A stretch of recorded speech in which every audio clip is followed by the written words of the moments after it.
Hello everyone, this is Dr. Brian Prostowski back again for the second video in a three-part educational series for healthcare providers. I'm going to walk you through the expected visit flow to a vaccine hesitancy discussion with patients. It's important to have your entire visit scripted in advance because it really takes practice to deliver it effectively. If you're like me these days, every visit starts by offering a safe space to ask questions about the coronavirus vaccines in an effort to build public trust in our collective intention to end this pandemic. But let's set up our visit. So before you enter the room, I want you to take a deep breath and I want you to visualize peaceful healers like the Dalai Lama, Mahatma Gandhi, Nelson Mandela, Pope Francis, John Lennon, whichever resonates with you. But you have to be sincere about your intention to heal the person in the room and care about them as a vulnerable human coming to you for advice. Because if you don't actually care about them, they will immediately wall up and they will not trust you enough to be vulnerable in your authoritative presence. Number 2, agenda set early. Tell the patient when you enter the room that you want to invite them to discuss any concerns or questions that they might have about the coronavirus vaccines. Tell them it's difficult to synthesize the onslaught of information that is constantly coming at them from all directions, and that you'd like to help them navigate that information as their healer and healthcare professional. This is the hard part now. Number 3, I want you to pause to listen.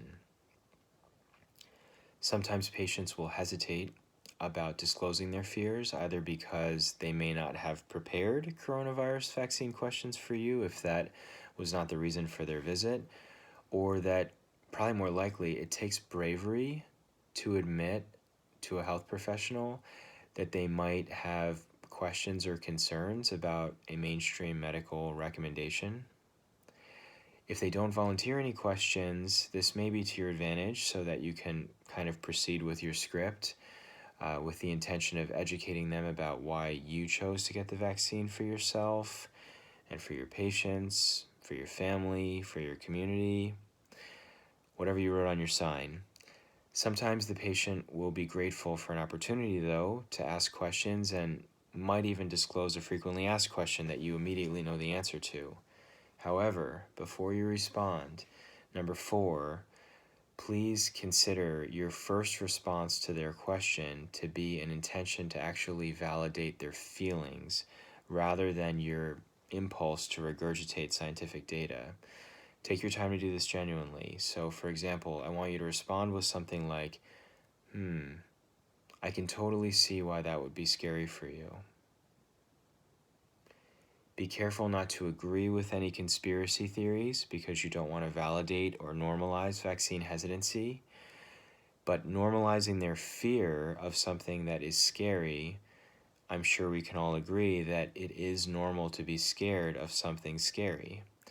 So number 5, after hearing their first disclosure, you have to kind of read the room and assess whether your patient is actually done speaking before responding, because often after an initial disclosure of a fear, it permits them to volunteer more fears that surface, and it's worth listening and even taking notes to ensure that all the fears that the patient has about coronavirus vaccines are safely disclosed. This will not only be useful for you to target your responses, but it will also build trust with the patient and show them that you care about them enough to listen sincerely to their concerns. It's possible that just the act of listening will in and of itself be therapeutic, even if you don't actually answer their questions. Number 6, again, before you even get to answering your frequently asked questions, I want you to ally with their intention to prioritize safety. So they have just disclosed to you a fear that is rooted in a concern about safety.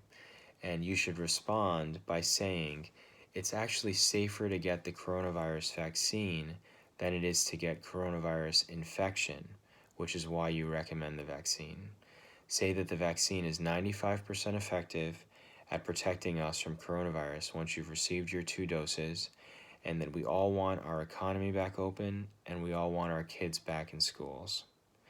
You could even apologize at this point about the confusing hierarchy of the tiers with regard to vaccine distribution, but reassure them that once supply increases substantially in the coming weeks, this should really no longer be a barrier.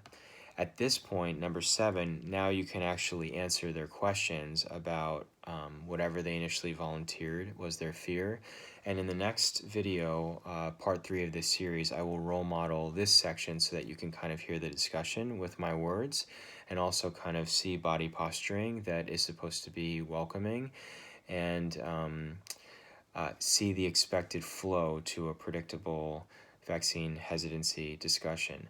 Stylistically, there's really not one correct way to do this section of the visit with regard to providing data, but I like chronological order because it's more story-like, and you can kind of read your patient's faces regarding their receptivity to the information you're providing while you're giving it.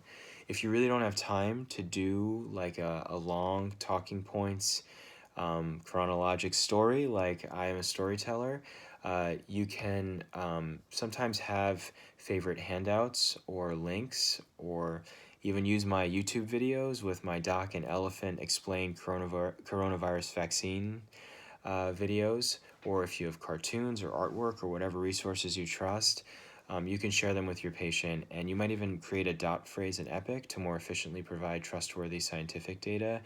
But most important is remember to offer the patient before they go, or before you move on to the actual content of the visit that they came there on their patient agenda, to offer them an opportunity to use you in the future as a resource as their tier gets closer and questions might come up from the news or social media or their trusted circle of family and friends.